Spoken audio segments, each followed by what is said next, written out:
Welcome back to the Career Now podcast. I'm your host, as always, Jed Lea-Henry, and welcome to a returning guest of ours. This was a guest I spoke to about 2 years ago now. We spoke about ethno-nationalism inside Korea.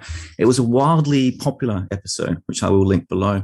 And today we're going to speak about socialism in Korea. And this is Vladimir Tikhonov, Professor of Korean Studies at the University of Oslo. Vladimir, welcome back. Well, thank you very much for inviting me back. Absolutely, my pleasure. And your article that we're going to talk about today is called A Socialist Century.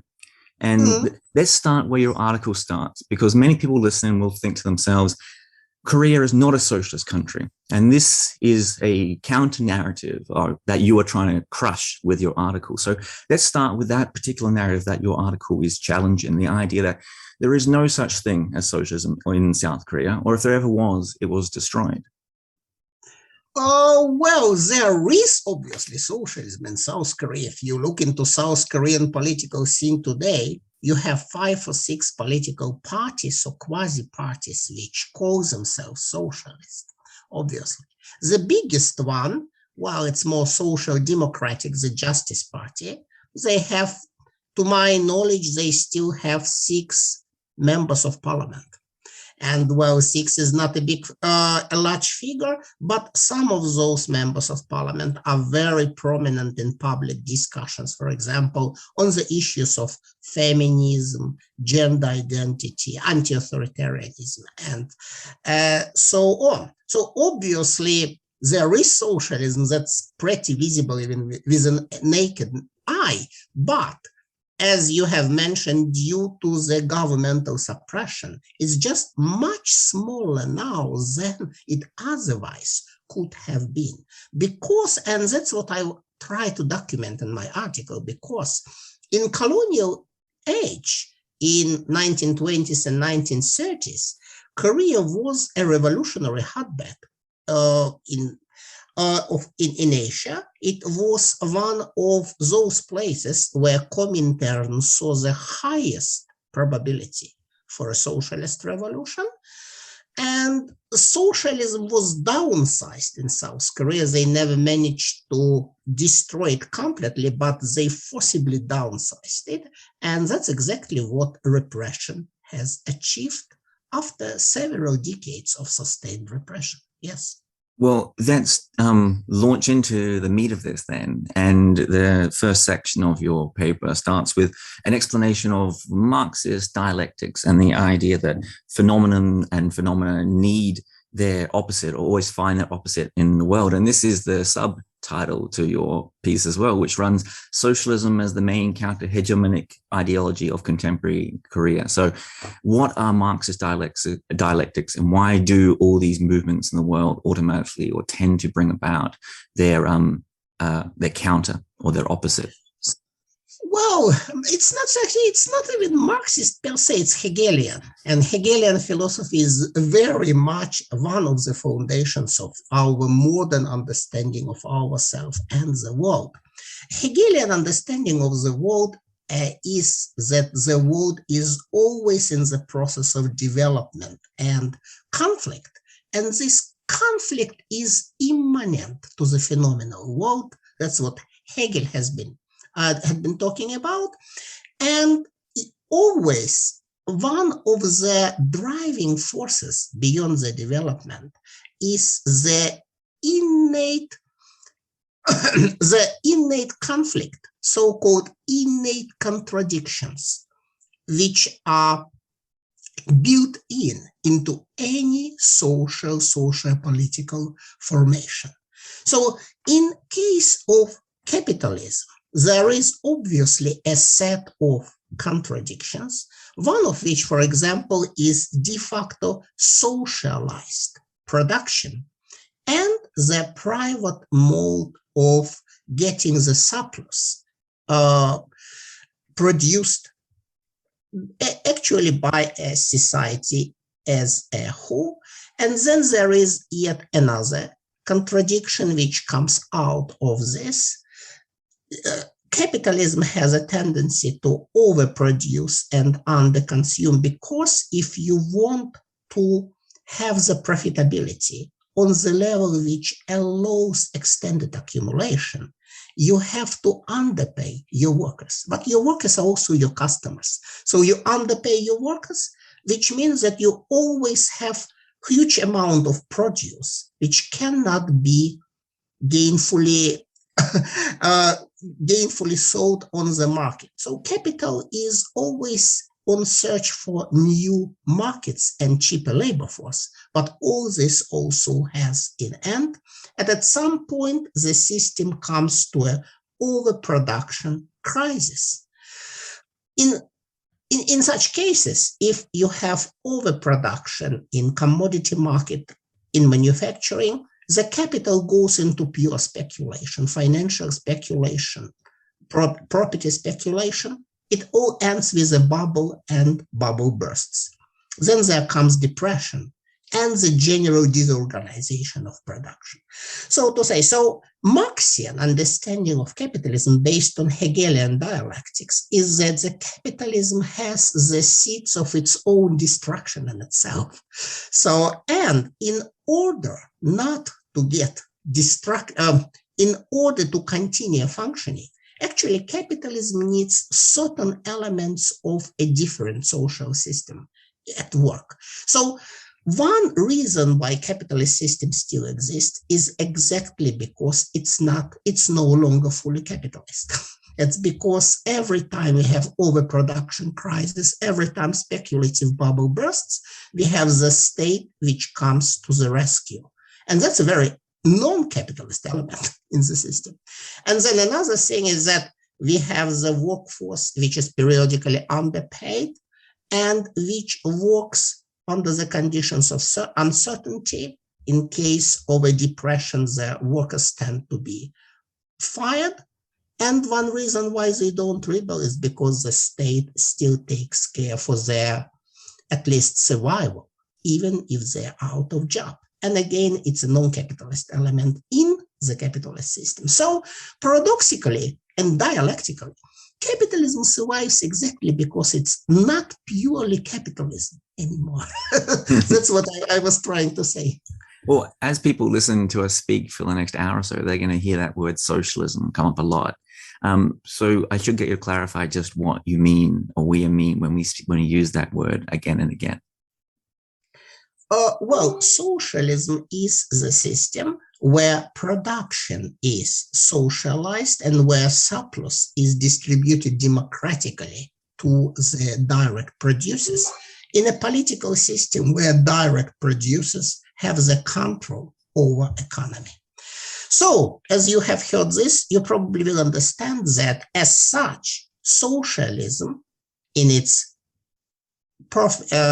complete form has never existed. So has never existed so far.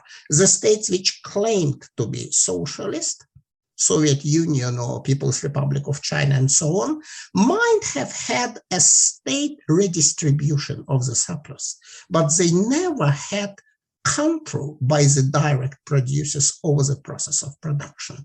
Control was in the hand of different people, bureaucracy basically. So socialism in its complete form never existed so far. The states could claim being socialist, but it's just a claim, nothing more. However, there were elements of socialist redistribution, and those elements in a way saved capitalism from its self-generated destruction in the course of long 20th century. Okay, let's launch into the article proper now and all those details. So let's start. So we're talking, speaking about socialism, of course, and this socialist century, as you phrase it so well. So that starts, as you mentioned at the very beginning there, with the colonial era. So what does socialism look like in this era where Korea is under occupation and also modernizing at a rapid rate as well?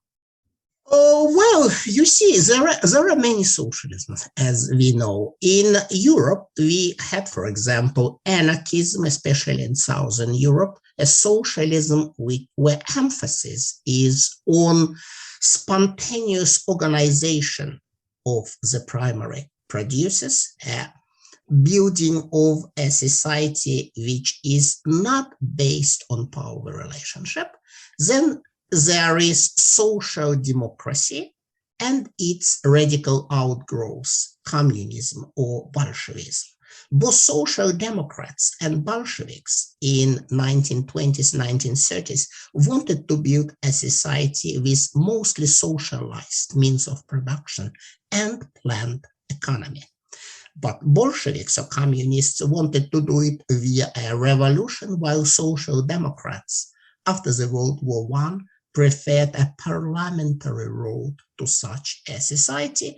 And in mid and late 1920s, there were already social democratic governments in places like Norway, the first Labour government in Britain also in the 1920s, and so on. In case of Korea, there was no parliamentary system at that time. There, it was a Japanese colony. Koreans couldn't vote at Japanese parliamentary elections. In 1925, a general suffrage for males only was introduced in Japan, but that was only applicable to Japanese. Koreans could not vote as long as they lived in Korea. They had to change their domicile residence and go to Japan in order to vote for Japanese diet elections there.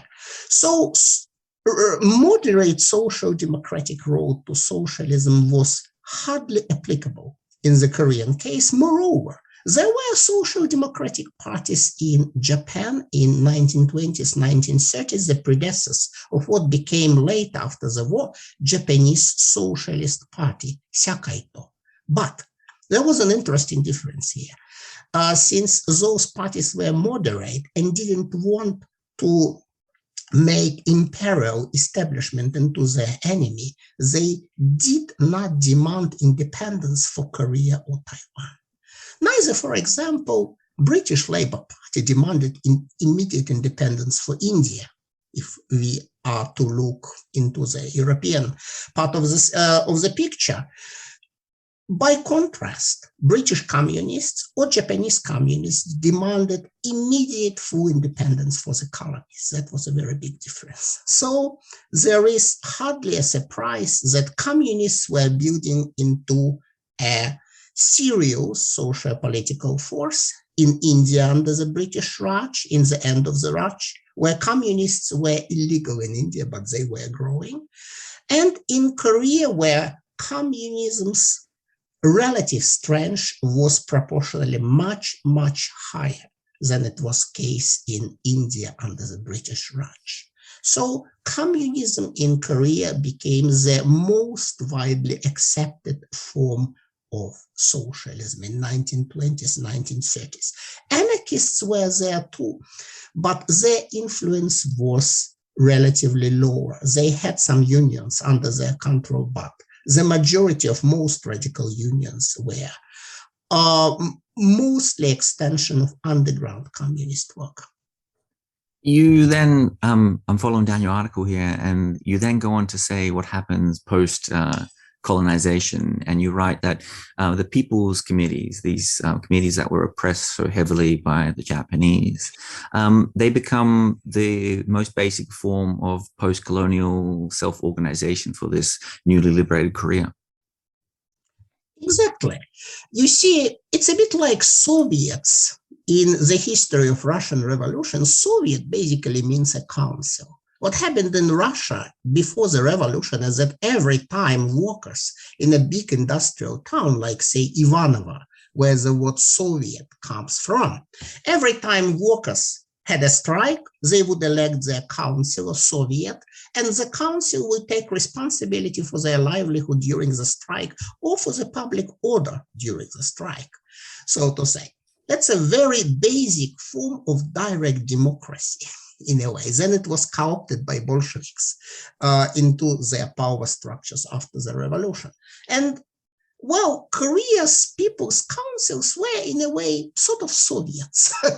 They rose after the Japanese started to dismantle their ruling structures.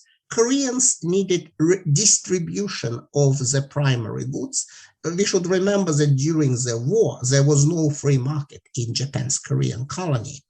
rice and other necessities were centrally distributed, was a system of talons, the system of food rationing. So somebody had to take responsibility for the food distribution and for primary safety. So people's committees, like Soviets in Russia, were taking onto themselves this role, and the people who were there had needed both social and national credentials. They had to be the people known in the locality as just, fair-handed leaders, and they needed to be the people who who were not punished by collaboration with the hated colonizers. Well, underground communists were exactly sort of people who fulfilled both criteria. Let's talk North Korea. And you start here early in your article as well, talking about North Korea.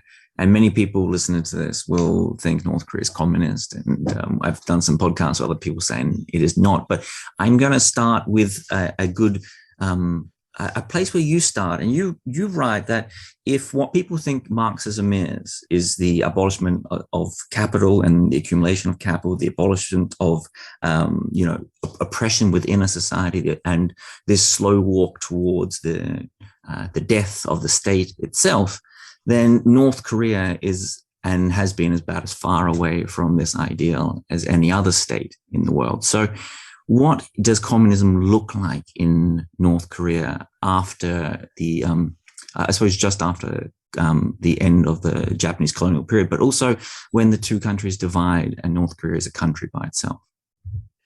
Well, of course, I would not consider North Korea today a communist society because obviously it doesn't fit into Marxian definition of what socialism or communism is. Socialism or communism is supposed to be a system where, as I have said, primary producers democratically decide how to distribute their surplus.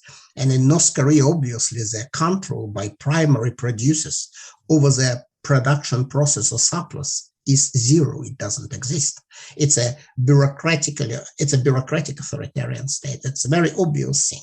Things, however, were more complicated in the beginning. In the beginning, the northern regions of Korea were taken by the Soviet army, and Soviet army needed a local partner to work with.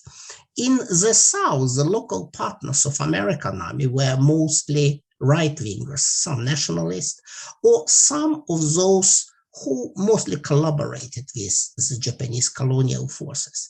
In case of North Korea, the most obvious local partners of Soviet army were, of course, the leftists who had ideological sympathy with revolution, with Soviet revolution. Korean leftists suffered terribly under Stalinism. We should remember that during Stalin's great purges in 1937-38, more than 2,000 Korean communists were killed in Soviet Union. It was a terrible purge, and practically all Koreans from the Soviet Far East were forcibly removed into Central Asia. So Korean radicals suffered terribly from Stalinists. However, Soviet army came, and from the viewpoint of leftists inside North Korea, that was an opportunity to build a juster, better society. So they entered a sort of partnership, and in the beginning, the organs of power, the power structures of the newborn North Korean state were stuffed by people who mostly had proven record of radical activities under the colonial period.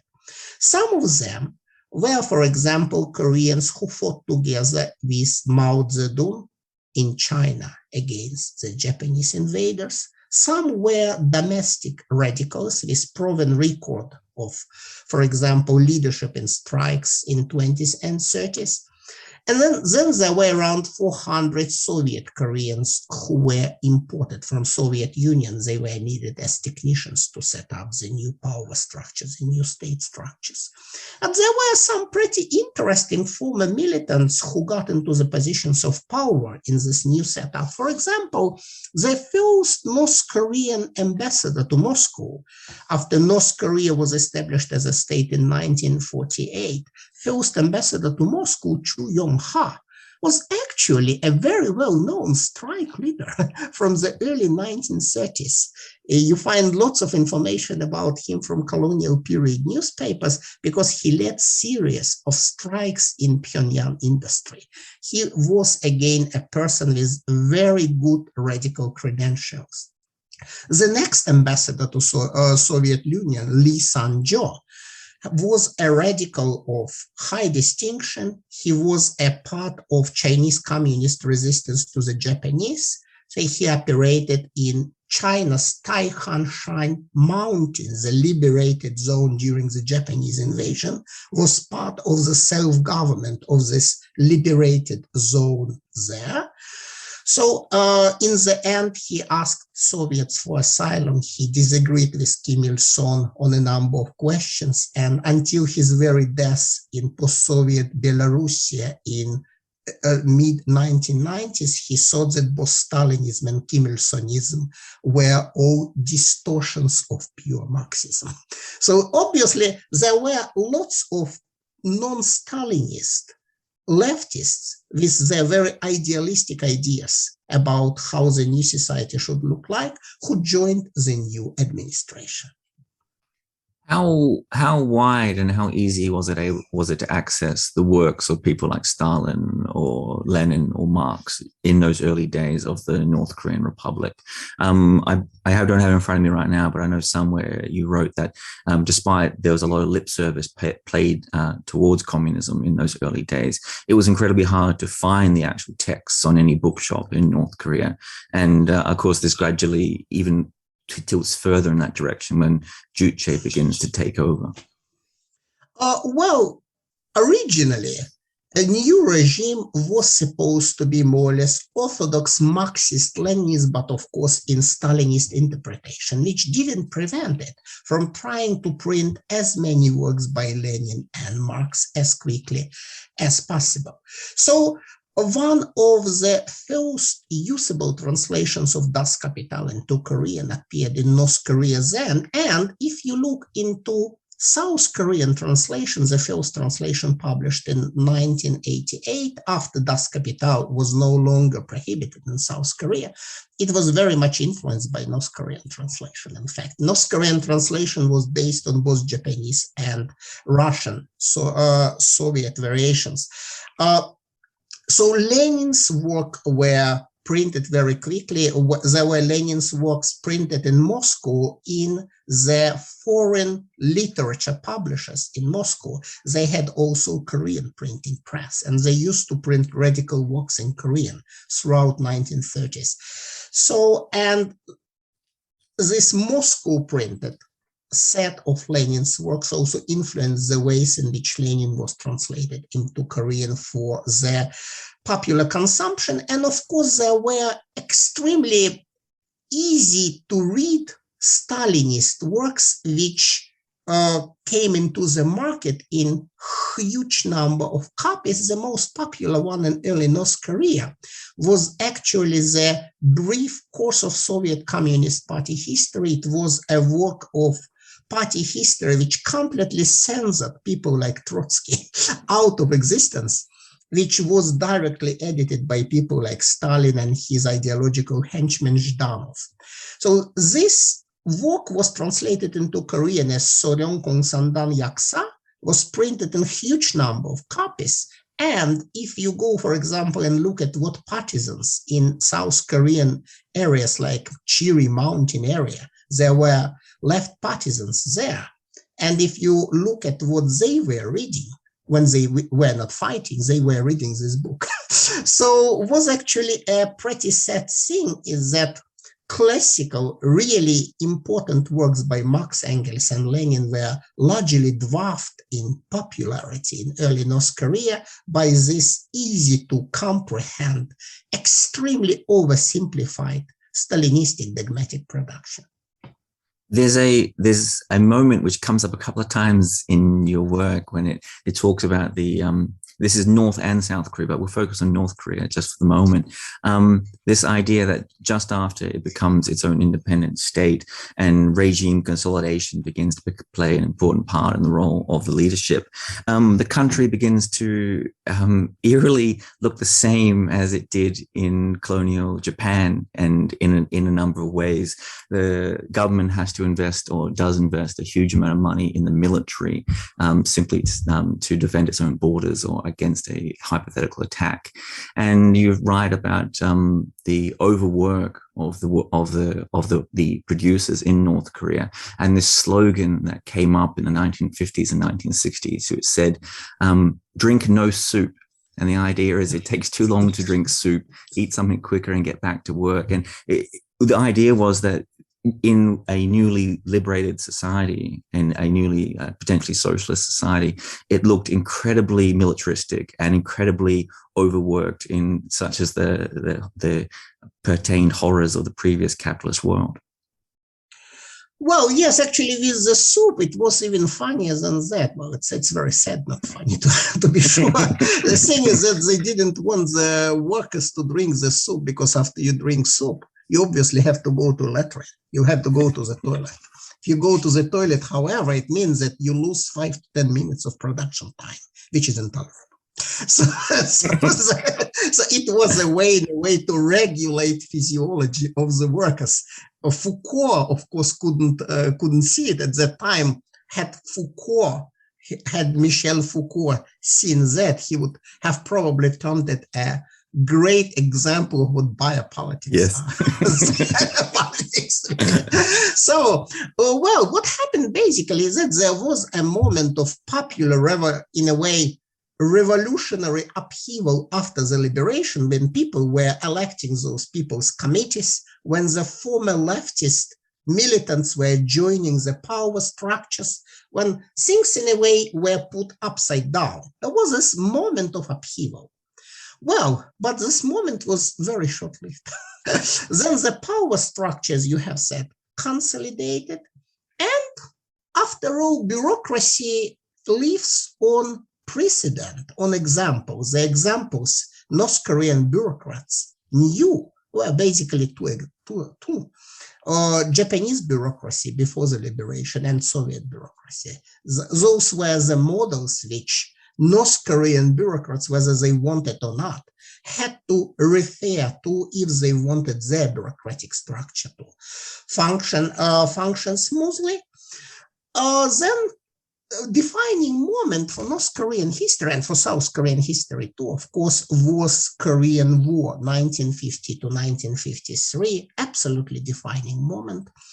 After the war, army in North Korea was the social institute with the highest prestige, after the party, of course, and army was the place through which most North Korean males and many women also had to go through, and the army way of work became a benchmark of how to do any sort of organized effort. Something very similar happened in South Korea as well. In fact, South Korean workplaces were incredibly militarized in 70s and 80s, and it remains to a certain degree.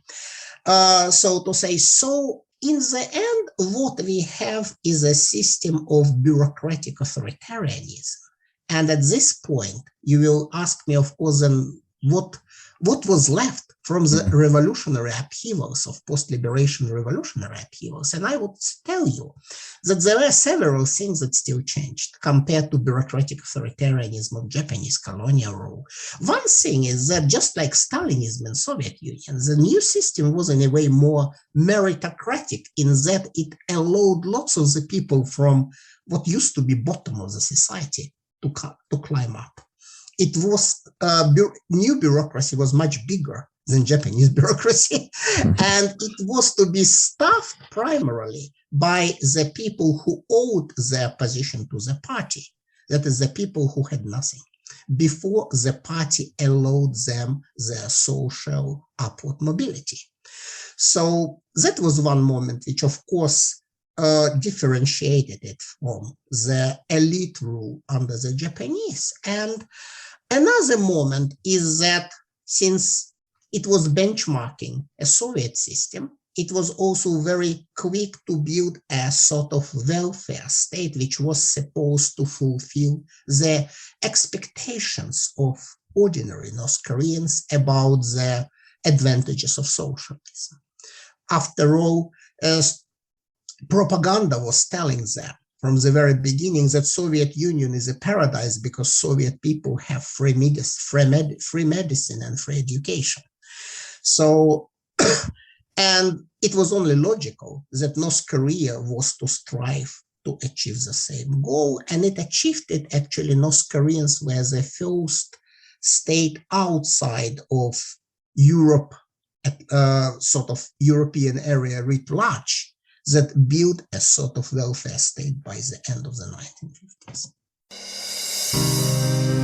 I really hope you're enjoying this episode of the podcast, and I apologize for this interruption, but I'm just going to take this moment to remind our listeners that we've made a conscious decision here in the KoreanNet podcast not to run advertising in any way. So if you do enjoy the podcast, and you listen regularly, and you do want it to continue, it is important that you do your best to support us at the links below, or by sharing, liking, or commenting on the podcast across social media. All your help in this regard is invaluable. And now back to the episode. So what happens in South Korea? And let's turn our gaze there because this is where things become really fascinating. Of course, South Korea becomes liberated at the same time and the countries are divided.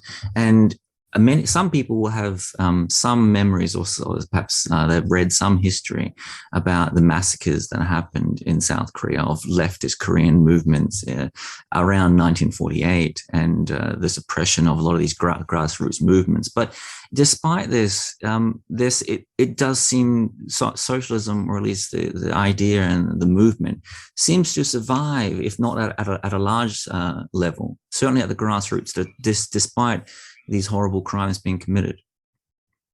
Well, in case of South Korea, their policy from the very beginning was that radicals were to be destroyed, whatever their cost. The destruction started actually under the US military government. So to say, we should blame, of course, South Korean authorities, but it were the Americans who started it. There was a framed up process against communists in summer, in autumn of the 1946. The communists were falsely accused of falsifying the currency, of producing false currency. So Communist Party was made basically illegal in the American-controlled area. Lots of radicals had to migrate to the north, and many of them were purged afterwards. There, including the South Korean communist leader Park Hon-yeon, was executed in North Korea in 1956. He had to leave Seoul because he became a wanted man under the Americans. So the policy was started by US military government, and with the deterioration in economic conditions, there came uprisings like the October 1946 Daegu uprising, where, of course, local communists were active. They had to be because they were popular leaders. So after those uprisings, there came new repression. Then there came new uprisings. And when it comes to the uprisings in 1947, 48, the repression sometimes was on terrifying, genocide-like scale. In 1948, for example, there was a minor attempt at uprising in Jeju Island. A local chapter of the South Korean Workers' Party, it's a product of merger of Communist Party and several social democratic parties, tried to make a basically small-scale uprising against the separate elections in southern part of Korea.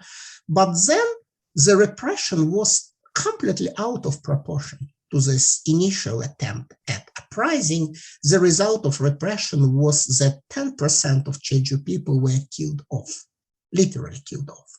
So around 30,000 people were confirmed dead, and say 99% of those who were killed had nothing to do with uprising, which was initially a relatively small affair. So real genocide occurred there. So after all that, and after the suppression of leftist guerrillas in the mountains, radicalism was more or less destroyed in South Korea. There came a weaker renaissance of leftist radicalism in the 1970s, 1980s, but on much weaker scale. What was allowed to exist was basically social democracy. Only government could not prohibit it at full, because, well, after all, that was the time when Labour government was ruling UK, and UK was, together with US, one of the allies of the newborn South Korea. So social democrats were also ruling several states allied with United States in Cold War, Norway being one example. In Norway, social democrats at that time were very pro-American and very Cold War-like types. So social democracy was allowed, but here too, the rule of the thumb was that South Korean government would kill social democrats if they would become too popular. So in the 1950s, Cho Bon-am, a former founder of Korea's underground Communist Party, he was one of those people who founded this party in 1925. Then he switched to social democracy under American pressure. He was a minister in Seung-man government, was responsible for popular land reform. He founded his own progressive party under the slogan of welfare state and peaceful unification. Well, he got more than 3 million votes at presidential elections in 1956. And then he was framed up, accused of being North Korean spy and executed.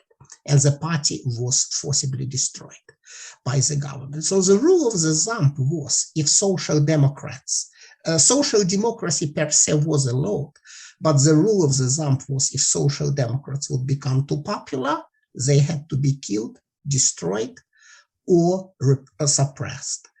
That was it, and that's how the system worked basically until the 1990s. The last large-scale episode of anti-leftist suppression was happening there, actually after the formal democratization. What happened in 1960, just after that, in the what was then the Democratic Revolution, this moment where the democratic windows seem to open up and there's a space suddenly for socialism again? Of course, you write somewhere that the word socialism disappears and it's replaced by the word reform. It's exactly the same thing, but the word changes because everyone in South Korea at that time is relating the word socialism to the phrase pro-North Korean sympathizer. But so what happens at that period? I'm assuming socialism is crushed again, but it is a brief window where socialism, or at least democratic socialism, seems to have possibilities before it. Yes, that's true. It was a democratic interlude between the democratic revolution in April 1906 and the military coup d'etat in May 1961. Well, it only lasted for slightly more than a year, but so many things happened at that time. So many interesting things. That one was a renaissance of social democracy. We have now American documents, so we know that those people were actively seeking American support. So, but from the viewpoint of the Americans, the problem with social democrats was that many of them, just like their colleagues in Japanese Socialist Party, Shakaito, it was one of their main references. Well, Shakaito wanted Japan to be neutral rather than American military protectorate, which it was and which it remains. And the same goes for Korean social democrats. Many of them were espousing the idea of united neutral Korea as their ultimate ideal, and certainly they wanted looser relationship with the United States. Ideally, they wanted neutrality. Unlike, for example, social democrats in Norway and Denmark, which embraced NATO, embraced membership in the NATO. So that's why Americans were obviously in no rush to support them or acknowledge their existence. So, and the biggest problem of the social democratic milieu was the lack of grassroots connection, because progressive organizations on the grassroots level were mostly completely destroyed before, during, and after the war. They started to reorganize during the democratic interlude. For example, the first attempt to unionize teachers actually happened then. But then, of course, as soon as military grabbed power, they just destroyed it immediately. So the problem was that usually, you know how social democrats operate. We operate usually via unions, via the mass organization on the grassroots level.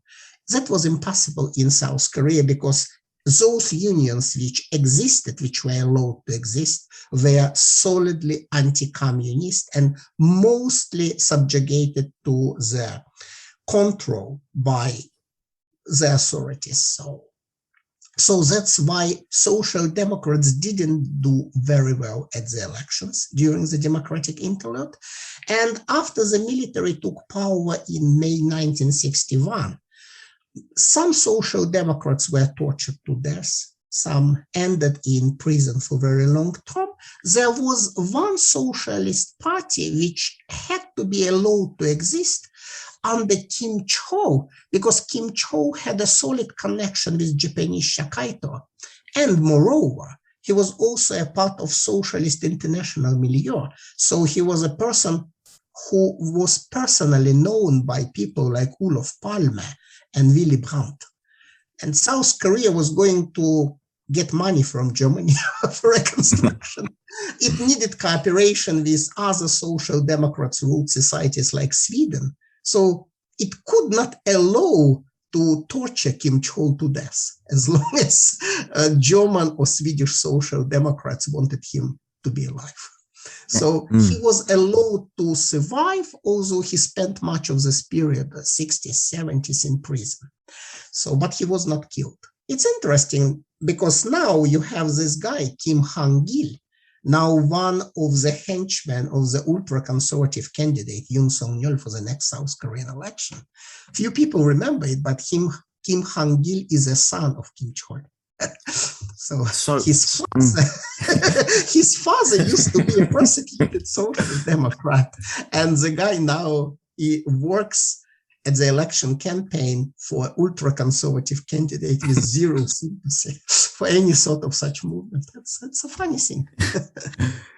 Before we get on to the late 1980s, what you're saying there, it touches on something else. I highlighted a passage in your article because it stood out to me. And you write, this story is indeed a sad chronicle of government suppression and political martyrdom. And you go on to write about how this period, this is the 1970s, 1980s, it's such a, the spectre of the secret police seems to take over, and people are often having their very legitimate behaviors exaggerated into being large underground parties. And these witch hunts of sorts are rolling across South Korea, and there's fear permeating everywhere. So before we go to the 1980s and the end of that, I might want to touch on that and just how pervasive and how all-encompassing this fear of anything socialist or anything, or even the perception that you could be attached to socialism in any small way was completely destructive to social life. Well, you see, in 1960s, one of the things which was brought by the military coup d'etat, it brought several things. And one thing was the birth of secret police. Japanese colonial rule had its secret police, the Fiat, well, in Korean it was called Togo, the special high police or SOT police. So there was no secret police in South Korea in the 1950s. Syngman Rhee's regime mostly relied on ordinary police. And in the end, it was the regime was destroyed by a popular revolution. So one thing that military, Park Chung-hee and other coup makers learned was, if you want to politically survive, you need a secret police. So they learned from the downfall of their predecessor. So, and one of the first things they did after their coup d'etat, they established KCIA, South Korean intelligence service, secret police, which started infiltrating the society in a way It's an interesting thing. South Korea was one of the most anti-communist states of the world, but the ways in which this police worked, recruiting the informers, framing up the people, for example, forcing the professors to submit the reports on the ideological health of the students, and so on. It bears some eerily resemblance to the ways how KGB worked in 60s and 70s. Well, I remember because at the university where I studied, we still had the place called the First Department, Первый отдел, which basically meant security people attached to every university and generally to every institution. It's interesting because at my alma mater, Leningrad, or later St. Petersburg State University, at one short period of time, the chief of the Первый отдел, the first department, was somebody called Vladimir Putin,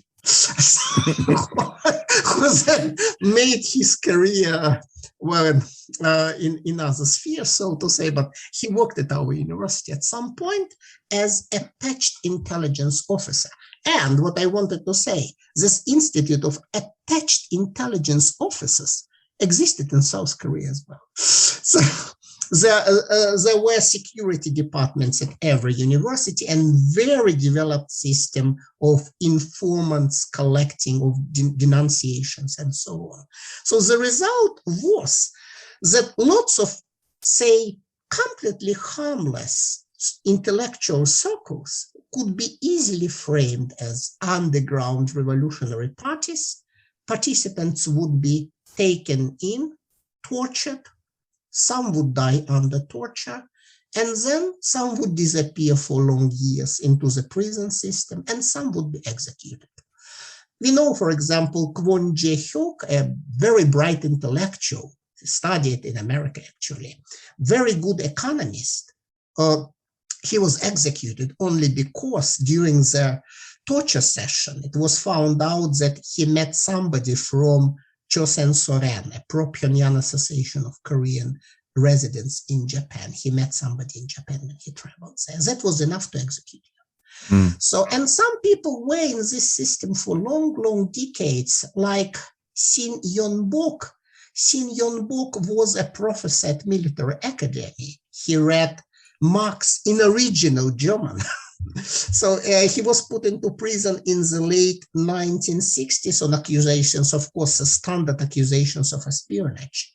And he spent around 2 decades in South Korean prisons. And after he emerged from this prison world, he quickly became one of South Korea's most accomplished public intellectuals. By the way, if you drink soju, if you look at a soju brand called Chorom, if you look at the calligraphy with which the brand name is written, a calligraphy is Sin Yeon-bok's. So he was also very respected as accomplished calligrapher. He honed his skills in prison. So you had some of the brightest people of the country, and here you really feel some eerie resemblance to what had been happening in Soviet Union for most of its history. The brightest people of the country who had to live in prison.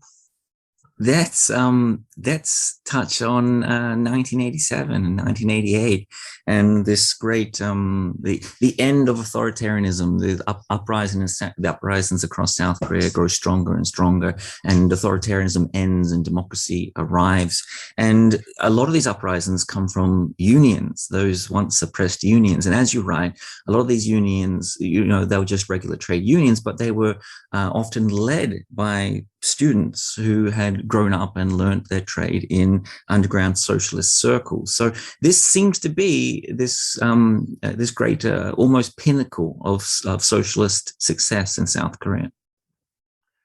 Oh, well, yes, in a way, when the system, in a way, collapsed, the authoritarian system collapsed, much of this collapse was a product of young middle class and working class discontent.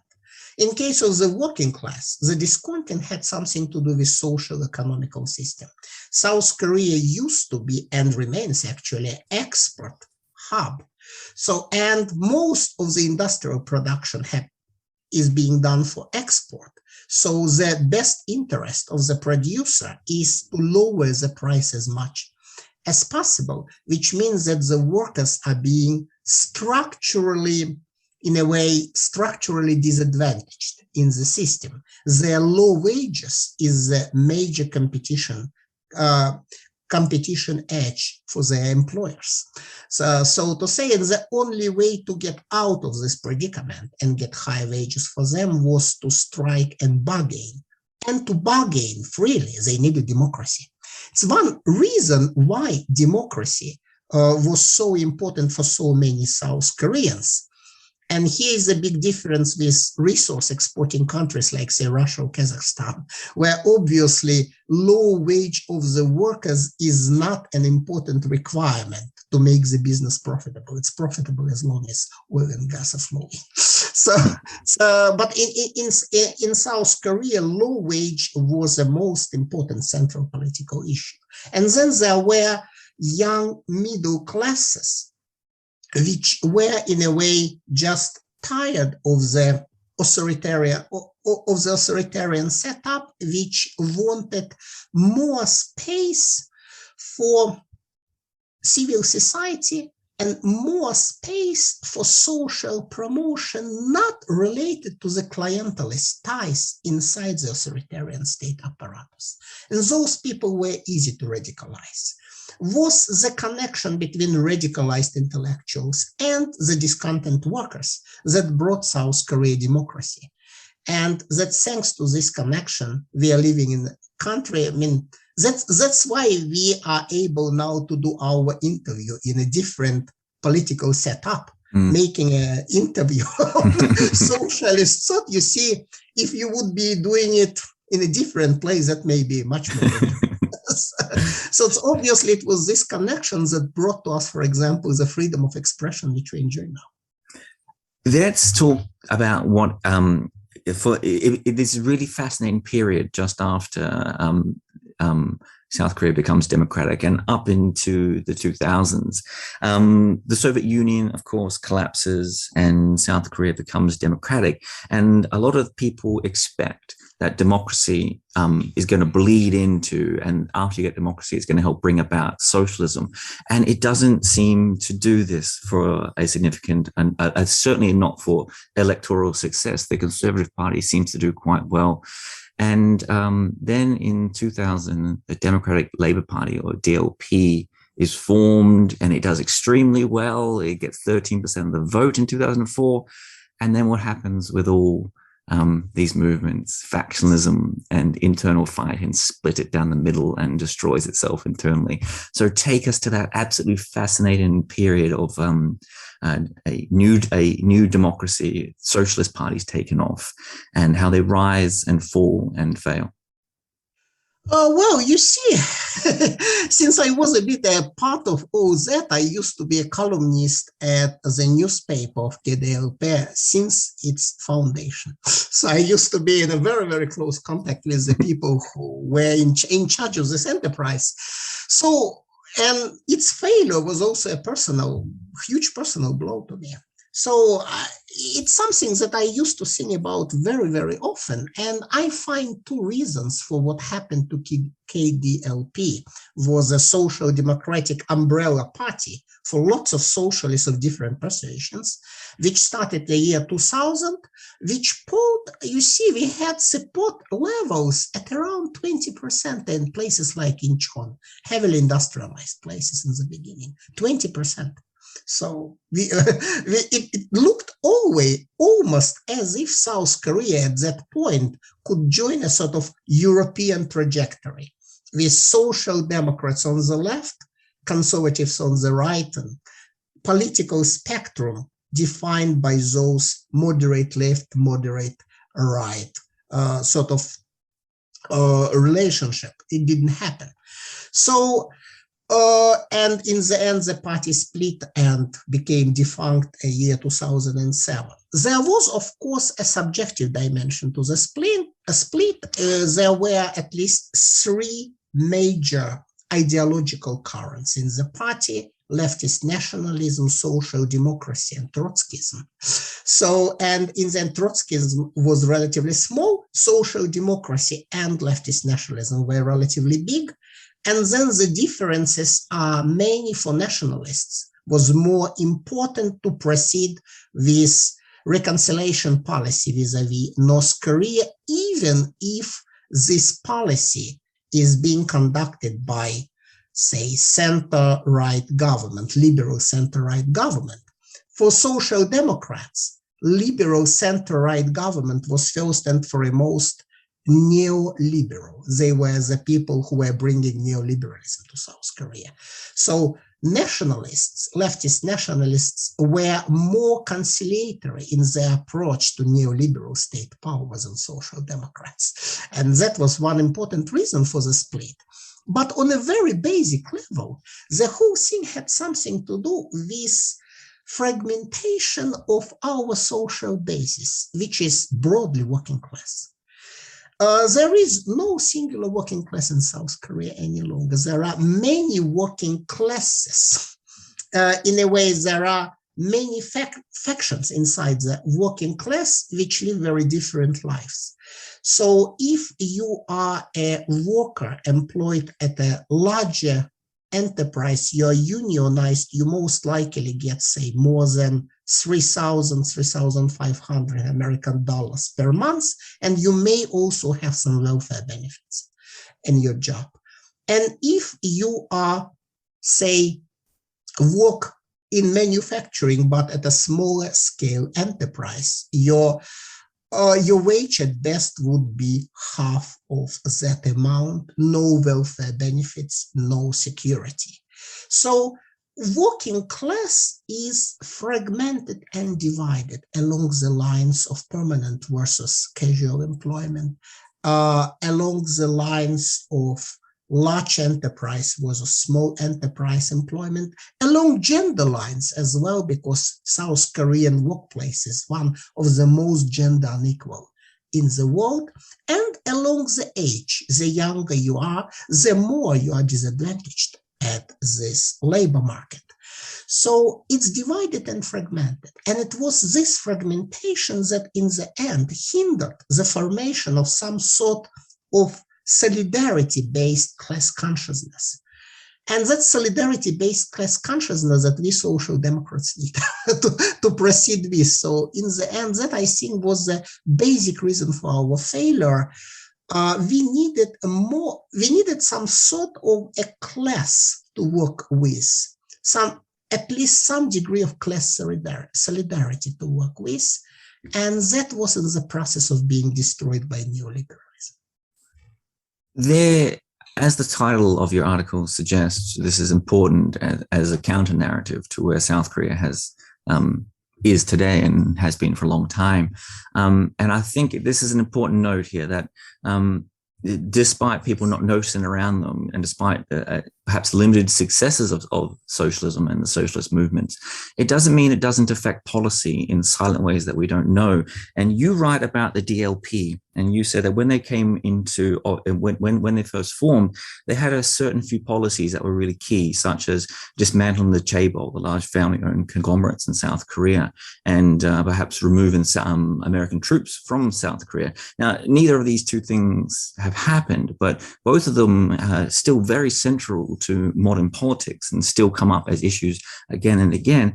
And you even go on to write that a good example of just how the impact that socialism did have, that people perhaps don't even notice, that in 2012, Park Geun-hye runs, she's a very conservative candidate, and she runs her campaign promising to expand welfare spending and reduce economic inequalities across the country. So I might open that space up for you to explain that even though there seems to be a lot of perceived failures of the socialist movement, the successes still linger. They're just not as obvious. Well, in a way, what happens is quite interesting thing is that the radicals, socialists and the like, they set the agenda, which at some point becomes very mainstream. So to say, the radical demands become mainstream at certain point of time. Well, the very formula of this sort is not something new in world politics. You should remember that, for example, in, say, late 18th century, the demand to abolish slavery was considered very radical. And that was, in fact, a part of the French Revolution set of ideas. And it was, of course, resisted in more conservative societies like Great Britain. In some decades, Great Britain abolished slavery and started to force the others to do the same. So obviously, radical demands become mainstream at certain point. That works in many societies. And in case of South Korea, since the mainstream of the radicalism has been socialist since the colonial period, you have socialist demand, for example, for reducing the insanely long working hours, now being legislated. This demand was here since the 1970s. Underground socialist circles were demanding that working time be reduced. So, and now it's legislated that the working week is not supposed to be longer than in South Korea, is it 52 hours, I think. Maybe you may remember, of course, nobody follows this rule, but still, it's important. I can't remember off the top of my head, but yes, these rules are very often not followed over here. Yes, of course, but at least we have a hope that at some point a state will be in a position to force enterprises to follow it better. Yes. So to say, but that was originally a very radical socialist demand. And another example, with American troops, of course, it's much more difficult question, because since South Korea had been basically conquered by Americans in 1945, it became a part of the world geopolitical setup. It's an asset. America took this asset from Japan at the cost of many lives. So, well, why should it lose it? Why should it give it up? And another thing is that given the way how many South Koreans are thinking today, they are much more afraid of Chinese party state than of the American state, which is in a way devil we know. A devil we know how to handle. So this Chinese party state, that's a devil we don't know. So this part is a bit different.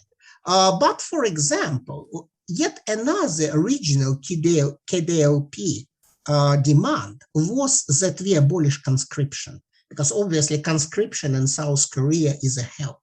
It's a hellish system which takes the young people and schools them for almost 2 years in extremely authoritarian ways. Basically schools them to blindly follow the orders and forget about their human dignity.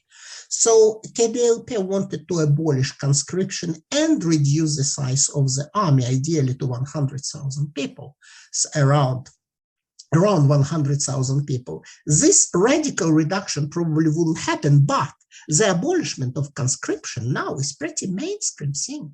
So you have both conservatives and liberals who mention it. So it became now a very actively discussed topic. It's a part of sort of mainstream agenda, but it wasn't originally very mainstream agenda. Socialists were the first to bring it up. So, but now you have very mainstream candidates like E. J. Myung, the liberal candidate, who also mentions it. This I found really interesting. You went back, as a good historian that you are, you went back and looked at the history of this, and how even history has retroactively been looked at in shaded terms, in socialist terms in a way. You write, and this is got to do with some of your work on ethno-nationalism, but you write the South Korean textbooks in South Korea from 1974 to 2010 had this developed uniformly across them. And they used the phrase to describe the Japanese colonial period as colonial wealth drain, which is almost entirely taken from Marxist ideology and Marxist phraseology, because it goes on to say that colonial governments are not there to produce capitalist wealth, they're there to extract wealth and leave the place dry. apply. And this is, you write a little bit tongue-in-cheek later on that this is why this goes on to explain the state of modern politics in some ways, and why the language looks at it the way it does, because no one looks back at the colonial period and says it was a modern capitalist developmental success, which you might do if you were a modern capitalist developmental success, which South Korea is today. So even in the way history is taught, socialism is deep in the fabric. Well, it became so mainstream that people no longer could detect that it is socialism in a way. Well, you see, originally, if you look at other places in the world, for example, 8-hour working day was a socialist demand. For now, it's just, a part of our way of life. So, and few people can remember that actually it was originally socialist. Something like that happened with certain ideas and theories in case of Korea. For example, the idea of colonial wealth drain, the idea that Japanese are here in order to take as much as possible in minerals, cheap rice, and cheap working force, extract the surplus and leave us dry. This idea originally was developed in the 1930s in a very influential book, actually 5 volumes, by 2 socialist economists, Kim Se-yeon and Lee Yo-son. A book had the title Sucha-choson Yonggu, a research on Korea in figures. It was published in 1932 to 1935. It was a very detailed statistical research on the effects of Japanese colonialism in Korea, and with ample use of government generals' own statistics, it proved without any doubt that Japanese capitalists were extracting large surplus from their ownership of Korean peninsula. Well, Lee Yo-son was a part of underground communist milieu in Japan in 1920s. He studied at Rikkyo Daigaku, a liberal Christian university in Tokyo. Kim Se-yeon was even more interesting figure. He studied in Moscow.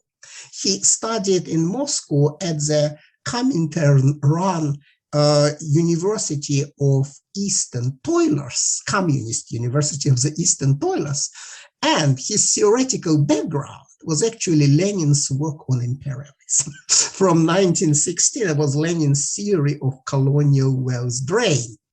So obviously, this theory, of course, in Sucha-choson Yonggu, in their censored colonial publication, Lee and Kim could not refer to Lenin openly, but it was based more or less on Lenin's understanding of world capitalist system. So, and a generation of South Korean intellectuals grew in 30s, in 40s, reading this book, Sucha-choson Yonggu.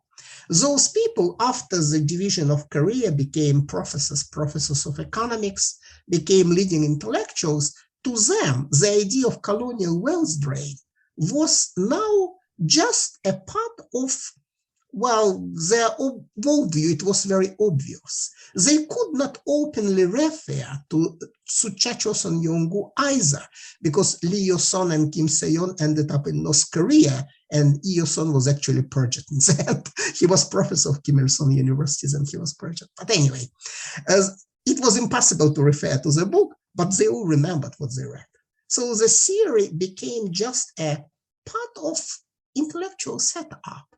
And then we also should remember that the first generation of South Korea's economical historians, people like Choi Ho-jin, for example, they mostly studied either in Japanese imperial universities or in KG Imperial University, where there was very serious, important Marxist presence. So one of the results. As a last couple of questions here, the first one is just both questions are about where we are today. And this is an interesting one. A lot of people will say socialism has died in South Korea and it has no place anymore as that counter narrative. But you're right. There's an awful lot of more days lost to union strikes in South Korea than there are in many other countries around the world. In 2015, 23 days were lost per 1,000 salaried employees. And this is considerably higher than countries like US, which is 5, UK 6, Japan 0.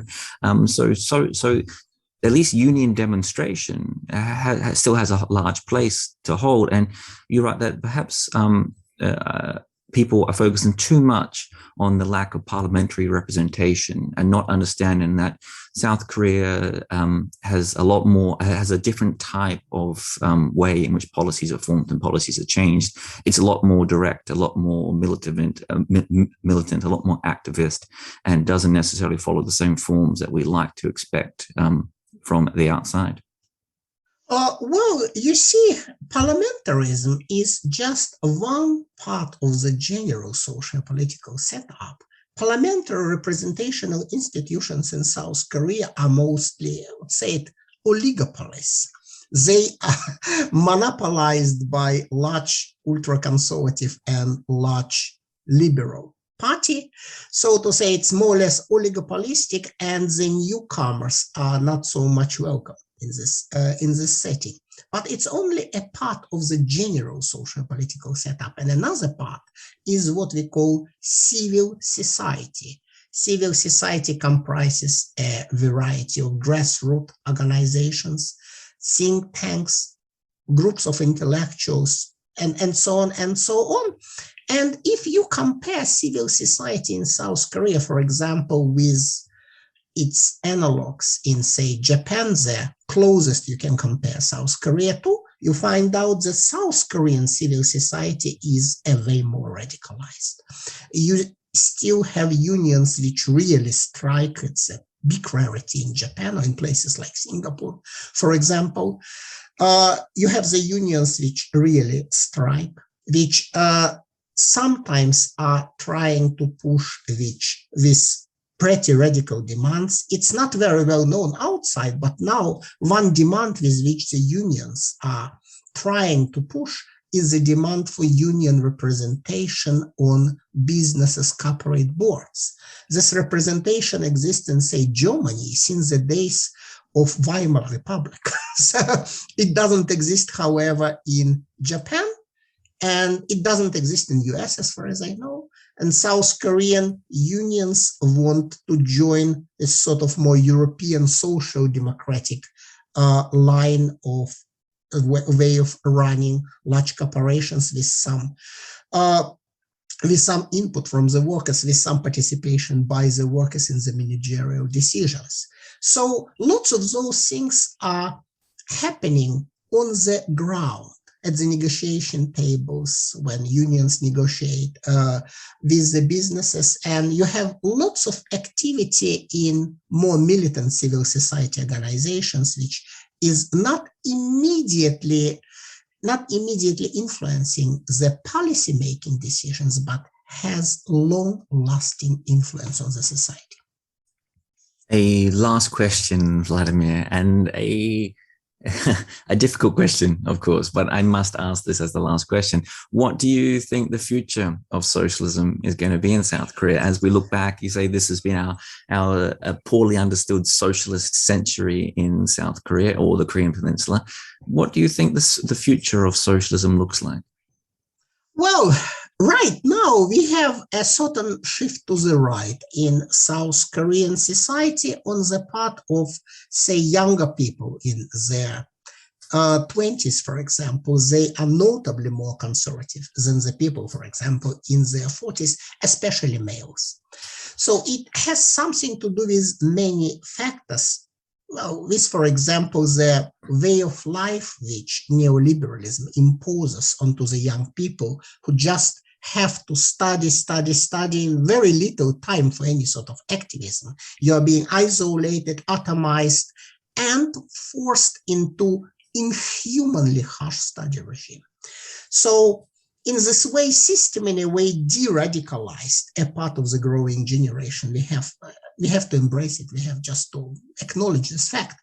However, South Korea has all the problems of current neoliberal capitalist system, just some of them being taken to absurdly terrible levels. South Korea has some of the worst statistics when it comes to industrial accidents. For example, it has some of the highest levels of suicide. It has some of the lowest, actually the lowest fertility levels. So it's a society where, as a worker, if you are not a capital owner, as a worker, you really have to live in very hellish conditions compared to other societies on similar level of wealth. So that's a long-term issue. The social conditions in South Korea, workplace conditions used to be very bad all the time. So to say, it's a very long-term issue. So what I believe in the long term, there is going to be a radical revival in South Korea, just like we have radical revival in the West now. Actually, if you look into my own university, Oslo University, you'll find out that 1/3 of our students support radical socialist parties. So it's pretty common here now in the times of climate crisis and neoliberal barbarity. So I think something like this is going to come to South Korea, but it will just take more time, more efforts, but there is going to be a radical revival, I think, in a decade or two. And that is a wonderful note to end the podcast on. The article of Vladimir's that we've been speaking about today is called A Socialist Century, Socialism as the Main Counter-Hegemonic Ideology of Contemporary Korea. I'm going to link it below, and there is a lot more in there that we didn't get to, so please go and read it for yourself. And I will link the previous podcast I did with Vladimir on ethno-nationalism in South Korea. And before we go, I should say, Vladimir, since our first podcast, our first discussion, I've had a lot of guests email me and saying, when the hell are you going to get Vladimir back on? So I'm happy to make them, to please them. And it was absolutely my pleasure as well. It is so much fun speaking to you. And history is never this enjoyable. Thanks so much for joining me on the podcast again. Thank you very much for taking the initiative. Thank you. Thank you. Have a nice evening.